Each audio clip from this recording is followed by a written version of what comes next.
This is a video of the lecture for Math 60 on section 3.3 on linear equations and their intercepts.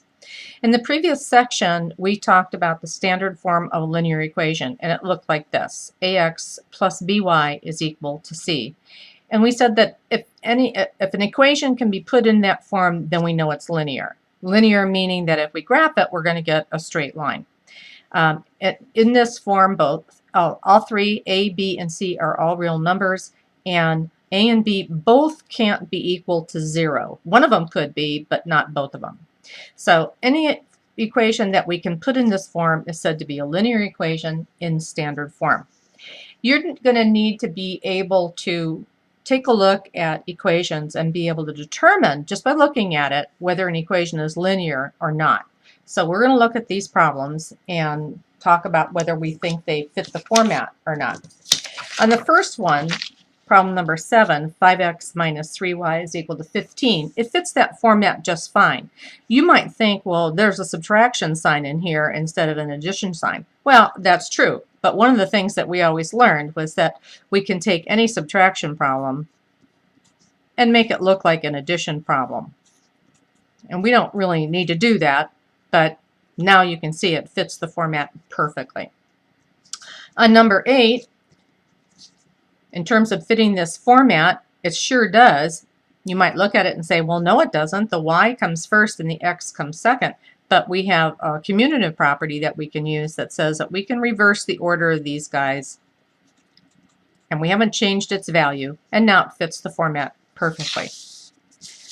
This guy over here, 7y is equal to x minus 5. Not quite in that format, so to test it, we're going to force it in that format. So I'm going to be taking this x and throwing it on the other side. So I'm going to have a negative x plus 7y is equal to negative 5. It fits the format already just by the way it is, but if you don't like that negative sign out in front, we can hit the whole thing with a negative 1. Negative 1 times that makes it positive, times that makes it negative, and times that makes it positive. And it fits perfectly. The next one, number 10, that one's a little trickier. You might say, well, there's a y component and there's an x component, but where's the c? Well, let's first take the x component and throw it on the other side. So we're going to have a negative 4x plus 3y is equal to 0. And as it turns out, 0 being a real number, that's our c here. And we can change this again if you don't like the first term being negative, and we generally don't leave it to be negative. I'll hit the whole thing with a negative 1. Negative 1 times the first term makes it positive, times the second term makes it negative, and times 0 is just 0. On number 11, this one doesn't look like that at all, and in fact this is not a linear equation. And the reason that it's not is because the two variables in this case are being multiplied by each other, and there's nothing about variables being multiplied in this standard form. So number 11 is not a linear equation. Number 12. Number 12 is not a linear equation as well, and the reason that it's not is because we've got a y being divided by an x, and there's no division whatsoever in this problem. So that's not going to work. What I can do, I'm kind of thinking about this. What if I took this and multiplied both sides by 4x? If I did that, if I multiplied this side by 4x, the 4x's are going to drop out, leaving me with 3y.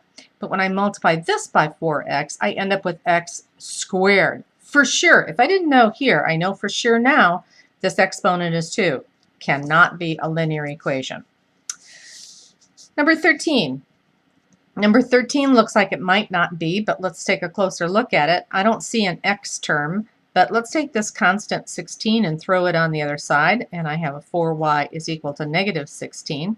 Well, it looks like I'm partway there. I have a y term and I have a c term, but where's my x term? Well, I can force the issue.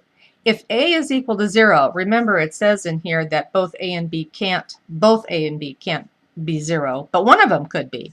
So what if my a term is 0 and it looks like this? So I have 0x plus 4y is equal to negative 16. Now it matches the form exactly. So this is indeed a linear equation. Number 14. Number 14 looks like it might not be, but again, let's play around with it. We'll take the negative 12 and put it on the other side. So we have 3x is equal to 12. And just like we did with the one before, the y term is missing, but we can force the issue and make it appear by making it 0y is equal to 12.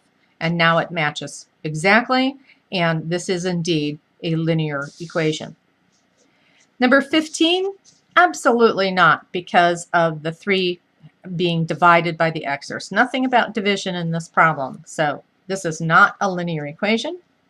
And finally, number 16 is not, and it's because I have this x and y being multiplied over here, and that just won't do. They have to have an exponent of 1 and no division. So let's talk about intercepts. It'd be nice if you knew what they were by doing the reading, but if you don't, an x-intercept is where the graph crosses the x-axis. So I'm going to write that down. Where the graph or the line crosses the x-axis. And for the y-intercept, it's the same thing except where it crosses the x-axis. So if I were to have a graph, put some axes on here, and I'll just draw a line in that looks like this, and let's call this 1, 2, 3, and we'll call this 1, 2, 3, 4. The x-intercept in this problem would be right here, and it would be -4. That's the x-intercept. The ordered pair for the x-intercept would be -4, 0. X-intercept, ordered pair for the x-intercept. Two different presentations of the same idea. The y-intercept in this example would be a +3, and the ordered pair would be 0, 3. You're going to have to be able to do both of those. And it's just a matter of saying where it crosses the x and the y axes. In this example over here, this parabola that we have, it says, what's the y-intercept for the figure on the right? Well, where does it cross the y-axis? It crosses it at right at this point, right there. So I could say that the y-intercept is just 4. If I was interested in knowing what the intercept was in using an ordered pair, I would call it 0, 4. What's the ordered pair for the y-intercept? Let's see. I think I want to do, oh, okay. So this guy goes down here. So the y-intercept is 4, and the ordered pair for the y-intercept is 0, 4. Sorry about that. Okay, we're at 5 minutes, and I still have a lot more to talk about, so I think I'll stop this video and then go ahead and start up another one. So this section will have 2 parts to it. Back in a minute.